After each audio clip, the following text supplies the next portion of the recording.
अस्सलाम वालेकुम।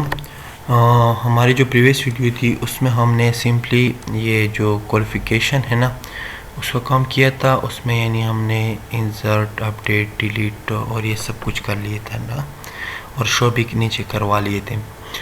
आज एक्सपीरियंस का काम करेंगे। एक्सपीरियंस का काम फ़िलहाल मैंने कर लिया है सारा। इसमें इंसर्ट, अपडेट, डिलीट सब कुछ कर लिया है, क्योंकि ये सेम उसी क्वालिफ़िकेशन की तरह ही था। तो मैंने कहा कि अगर बार बार मैं वही इंसर्ट, अपडेट, डिलीट आपके लिए करवाऊँ तो वीडियो बहुत लंबी हो जाएगी। आज हम सिंपली जो हमारा मेन वो है ना, वो है ये डिस्क्रिप्शन। यहाँ पे हमने समर नोट लगाना है। अब समर नोट क्या होता है हमारे पास, मैं आपको समर नोट पहले दिखा देता हूँ। इसी जो टेम्पलेट है इसमें समर नोट पड़ा हुआ था, तो मैंने कहा इसको यूज़ कर लेते हैं। ये आप चेक कर ले, इसको कहते हैं समर नोट। यानी एम एस वर्ड में जो हम काम करते हैं पूरा, ये एम एस वर्ड में जो भी काम करते हैं तो वो सारा यहाँ पे आ गया। देखें, इसको हम बोल्ड कर सकते हैं, अंडरलाइन कर सकते हैं, ठीक है ना।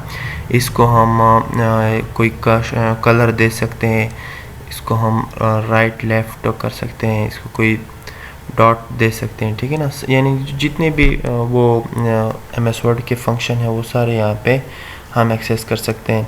तो इसको फिर हम डिस्क्रिप्शन में लगाएंगे। एक्सपीरियंस में हमारे पास डिस्क्रिप्शन थी, इसलिए मैंने उसको फिर चूज़ किया और उसमें हम बनाएंगे, ठीक है ना। इसमें रो, शेप सब कुछ।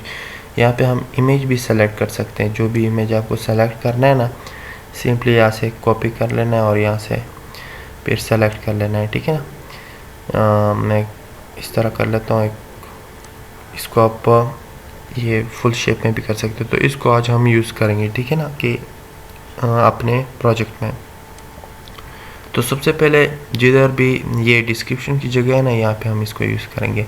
तो सबसे पहले मैं क्या कर लेता हूँ कि इसकी एडिटर को यहाँ से उठा के इधर ड्रॉप कर लेता हूँ। ये यहाँ पे आ गया। यहाँ पे सिर्फ हमने इसका एक छोटा फंक्शन है वो उठा लेना है, ठीक है ना। बाकी इसको सिर्फ हम कॉल करेंगे। ये नीचे कहाँ आ जाते हैं, नीचे इसका एक फंक्शन है jQuery का, वो उठा लेते हैं, ठीक है ना। ये summer note dot summer note का फंक्शन कोड मिरर, ये हमने उठा लेना है स्क्रिप्ट से। इधर से कॉपी कर लेना है, बस इसको ख़त्म कर लेना है। और इसको हम लेआउट में यूज़ कर लेते हैं ताकि हमारे पास ये हर जगह हमें एक्सेस हो, ठीक है ना। तो हम लेआउट ओपन कर लेते हैं और इसको ये टोस्टर से ऊपर पेस्ट कर देते हैं। इसको पेस्ट करने के बाद ये फ़िलहाल फिर काम नहीं करेगा। काम इसलिए नहीं करेगा क्योंकि इसके जो अपने फाइल्स हैं ना वो मिसिंग है। तो ये इसी टेम्पलेट का वो है, तो इसके लिए फिर मैं इसी टेम्पलेट के उसमें चला जाता हूँ प्लगइन में। वहाँ पे इसके CSS और JS की फ़ाइल हैं, वो उठा लेता हूँ। ये प्लगइन में चला जाता हूँ, इसमें समर नोट चेक करता हूँ मैं। यहाँ पे समर नोट किधर है,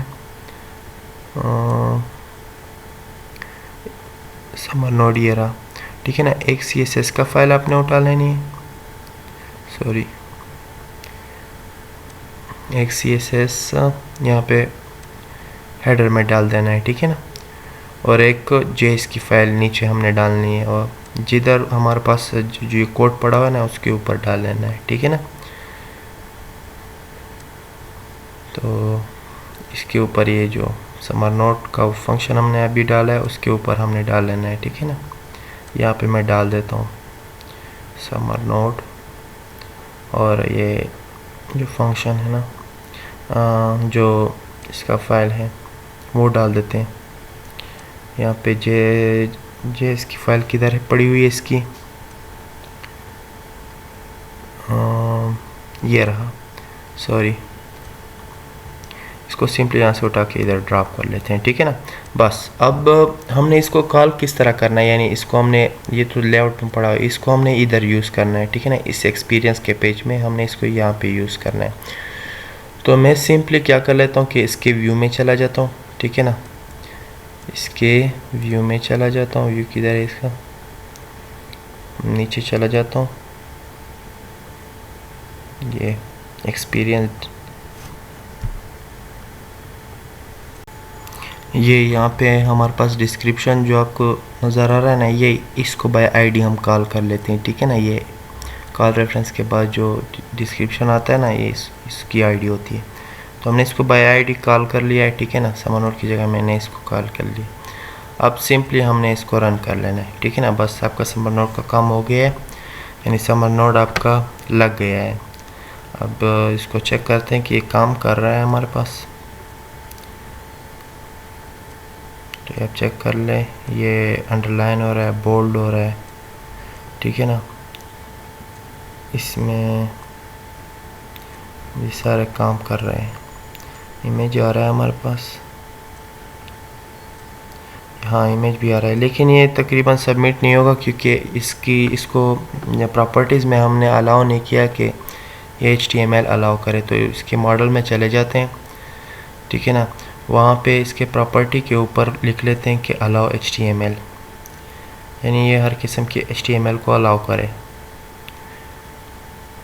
मैं इधर लिख लेता हूँ, इसका नेम स्पेस सेट कर लेता हूँ। ये हमारे पास MVC में डिफाइन है। तो बस कंट्रोल डॉट से ये हो गया। अब जब मैं चेक करता हूँ तो ये फ़िलहाल नीचे तो यानी सबमिट तो हो जाएगा, लेकिन इसमें फिर भी एक मसला आएगा।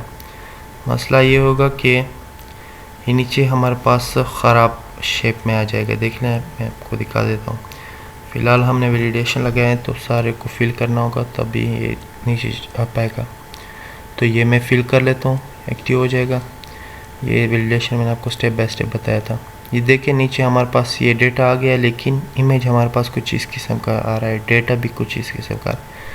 तो मैं सिंपली इसके जो हमारे पास ये शो हो रहा है ना, यहाँ पे लिख लेता हूँ कि HTML.raw जो ख़राब डेटा है ना उसको ये मिल जाए item.description, ठीक है ना। यानी ये अब हमारे पास बिल्कुल सही काम करेगा। जो भी डेटा देंगे ना वो हमारे पास सही फॉर्म में नीचे आएगा। तो अब चेक कर लें, वो जो हमने इमेज दी थी ये देखिए नीचे आई हुई है। इसकी आप फिर इसको छोटा बड़ा भी कर सकते हैं। एडिट करता हूँ तो ऊपर भी आ जाती है, ठीक है ना। पूरा डेटा ऊपर फिल हो गया। तो आज के लिए बस इतना ही, मिलते हैं नेक्स्ट वीडियो में, तब तक के लिए अल्लाह हाफ़िज़।